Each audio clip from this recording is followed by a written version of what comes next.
Candace Florence, Cortez Hall, and Jordan Marshall all died of carbon monoxide poisoning at a high-rise apartment they rented through Airbnb. Now, the coroner confirmed it came from a leaking hot water heater inside the property where they were vacationing.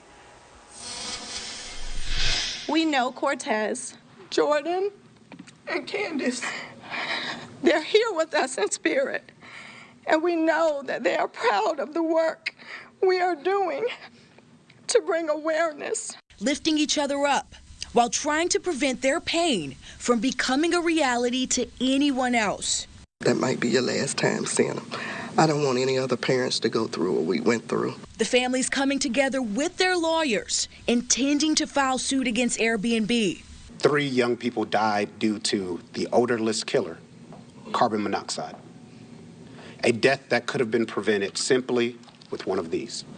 They're demanding the company place carbon monoxide detectors in every single Airbnb listing around the world.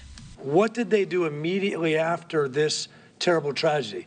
They suspended the listing, which is something had they done beforehand and they had inspected the actual unit, this never happens. Working through their pain. She was the baby girl who could think for herself and do for herself. But still worried.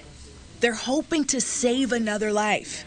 We want to bring awareness to the lack of regulations regarding carbon monoxide detectors and to encourage everyone who is considering Airbnb or other short-term vacation rental companies to demand they put you and your family's safety above their profit margin.